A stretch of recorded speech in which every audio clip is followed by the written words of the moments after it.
Israel has ordered complete siege of Gaza as rocket attacks continue, while more than 1,200 have died in Israel-Gaza conflict. The government of Nepal has expedited its efforts for rescue of Nepali nationals stranded in Israel, while the Israeli ambassador to Nepal has said that those working in caregiver jobs in Israel are all safe. Good evening, I'm Prarambha Dahal. Let's begin with the main stories. Government decides to send aircraft for rescue of Nepalis stranded in Israel. 1 million rupees to be provided to families of those killed. National grief to be observed tomorrow. Nepali nationals stranded in Israel appeal for their rescue at the earliest. Families also make requests. Pressure from all sides for immediate effort. More than 700 killed in Israel since Hamas launched its attack. At least 560 dead in Gaza following Israel's retaliatory airstrikes. And Nepal men's under-19 cricket team to depart from Malaysia tomorrow for the ACC Premier Cup. Team confident of winning the title and qualifying for the Asia Cup. The government is to send an aircraft for the return of Nepali nationals stranded in Israel. Today's special meeting of the Council of Ministers decided to send the aircraft for those wanting to return Nepal. The government has decided to manage the return of Nepali nationals from Israel at the earliest by arranging chartered flights of Nepal Airlines and Himalaya Airlines. The government is to bear the cost of those willing to return from Israel. The Council of Ministers has decided that the aircrafts will be sent after the required number of passengers is met from the online registration. In memory of those killed in the conflict of Israel-Palestinian Islamist militant group Hamas, the meeting has also decided to observe a national grief day tomorrow. The government is also to provide 1 million rupees each to the families of those killed. A total of 10 Nepali nationals have died in the war so far. Prior to this, a meeting of the mechanism led by Minister for Foreign Affairs NP Saud had decided to coordinate to bring the bodies of Nepalis killed in Israel. The ministry has said that diplomatic efforts have been initiated for relocation of those stranded to safer locations, return of the bodies and those alive. According to the ministry, preparations have been made to send an aircraft upon the approval of the government of Israel. Saying that it was not a normal situation, the ministry has said that the aircrafts would be sent to Israel by considering the sensitivity on the basis of the number of those willing to return. Meanwhile, 32 Nepalis who were at the southern region of Israel in Sdot, Negev, which was under attack from Hamas, have been taken to safer places. According to non-resident Nepali Association NRNA Israel President Sri Krishna Vandari, additional 13 Nepalis have been taken to safer location. They were escorted by the Israeli army. Issuing a notice, the Nepali embassy in Israel has said that online registration for those willing to return Nepal has already begun in collaboration with the government of Nepal and the government of Israel. The embassy has already received information about more than 200 Nepalis, while search is underway for one person who is out of contact with the help of the local police and administration. With the initiative of the embassy, 2 groups of students have been relocated to Tel Aviv from the area under attack. As per the Ministry of Foreign Affairs, around 4,500 Nepalis are working as caregivers in Israel, while there are 265 students. Now, Israel's ambassador to Nepal, in an interview with Kantipur television, has said efforts are underway to bring home at the earliest the bodies of Nepali students who lost their lives amid the Israel-Hamas war. He has added that Israel will take full responsibilities to cover all the costs and has assured that all those in caregiver jobs are in safer locations. We have approximately 4,500 or maybe even 5,000 Nepalis that are staying in Israel for different periods of time. These Nepalis belong to different groups. Some of them are engaged in the Learn and Earn project in agriculture. And this is a group of 261 Nepalis that have arrived Israel 1 month ago, some of them 6 weeks ago. There are other groups of caregivers that are located in Israel, some of them for 2 years and some of them for even longer periods. And except from these 2 groups, the caregivers that are on a bilateral agreement that were recently sent and the Learn and Earn, there are other Nepalis that are working, again, mainly in the caregiving sector. There are 700 Israeli casualties. Israel is a small country. These are huge numbers. So at the moment there is war in Israel, and unfortunately, I must tell the truth, it is going to last for more time. Now, regarding the Nepalis, most of the Nepalis that were affected were located, are part of the Learn and Earn program. But let me emphasize that the Learn and Earn program comprises of 3 different colleges, universities.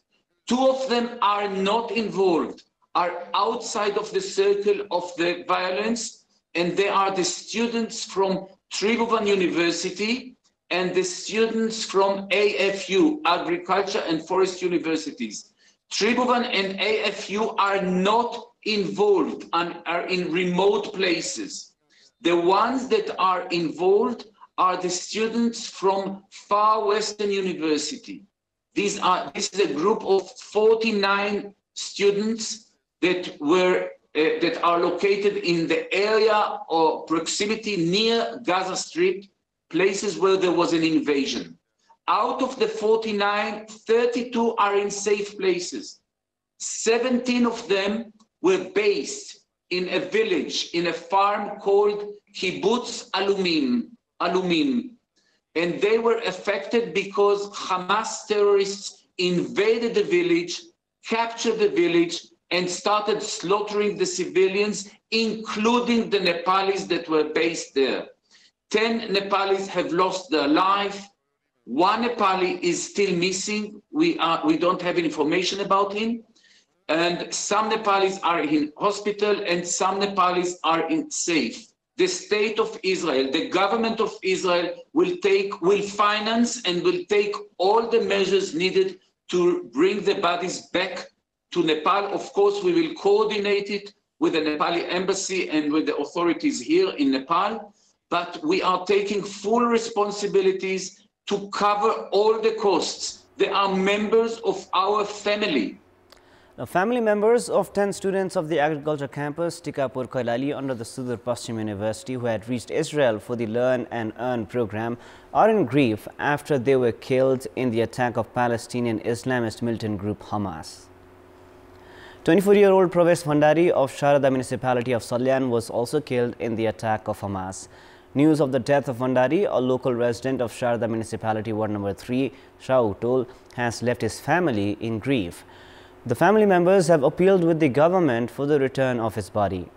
Vidas Sezwal, also of Sharada municipality ward number 2, is undergoing treatment after being attacked and injured.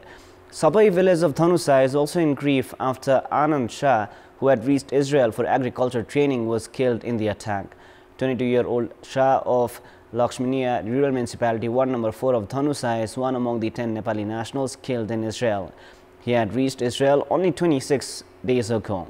Family members of Bipin Joshi of Vimdatta municipality, ward number 3 of Kantipur, who is missing in Israel, have urged for his search and rescue.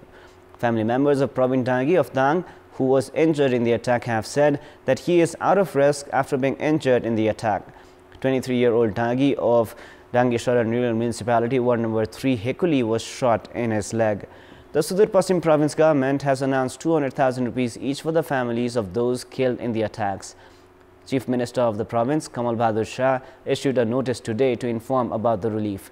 Meanwhile, students of different campuses of Dhangadi protested against the government for the delay in rescue of the students stranded in Israel. Nepali nationals in the conflicted areas of Israel have appealed with the government for their rescue. They have also shared their grievances, saying the government had not initiated any effort for their rescue even in 3 days of the conflict. Bibin Suwedi, who is in Sudot Negev in southern Israel, has posted a video in social media and has appealed for rescue. 5 students of the Agriculture Department of the Sudur Paschim University have been seeking refuge in a bunker for the past 3 days. Saying they have been awaiting for rescue from the Nepali embassy since Sunday evening, they have added that the embassy is yet to initiate any effort, which has left them in a state of fear. Prime Minister Pushpakumar Dahal contacted Subedi today and assured of rescue at the earliest. Meanwhile, Suraj Bhandari, who is in Kadesh, Burnia, has also written a letter to the Prime Minister urging him to facilitate the immediate return of Nepali nationals from Israel. Speaking with Kantipur News, he has said that there were no bunkers in the area and there was a risk of missiles hitting the region at any time. He added that they were also facing the shortage of food. Of the 49 students of the Sudur Paschim University who had left for Israel's Learn and Earn program, 10 have been killed, while the others are at bunkers for the past 3 days awaiting rescue. It is now time for a short break, but for more news, do stay with us. More news coming up, but right now it is time for yet another short break. Sports news. Nepal men's under-19 cricket team captain Dev Khanal has expressed confidence of winning the ACC Premier Cup, which begins in Malaysia from the 11th of October. At the farewell program organized by the Cricket Association of Nepal, skipper Khanal said that the Nepal age group side was a balanced team which includes players qualified for the under-19 World Cup. Nepal under-19 cricket team are set to play in their first tournament since returning after qualifying for the World Cup. Time now for our segment Public Polls, where you text us with your opinion. Public poll. Before we ask today's question, let us take a look at the result from yesterday's poll. Yesterday we asked, what should be done to improve the performance of Nepal in international sports? 52% were for A, adequate investment, 35% were for B, regular tournaments, and 13% were for C, better facilities. And here is our today's question. What do you term no addition of human resources in the health sector? Your options are A, irresponsible government, B, lack of coordination, and C, no additional requirement. Voting is on. Type NEWS, select your option A, B or C and send it to 34001 to share your opinion with us. Nepal women's national team forward Savitra Bhandari has said that she is safe in Israel. Savitra is currently playing professional football for Israeli club Hapoel Ra'anana. Immediately after participating at the Asian Games held in Hangzhou, China, Savitra had returned to her club. Her goal had helped the club avoid defeat in the Israel Women's League on Thursday. That is all for the moment. Up next is the news in Nepali. Thank you for staying with us. Goodbye for now.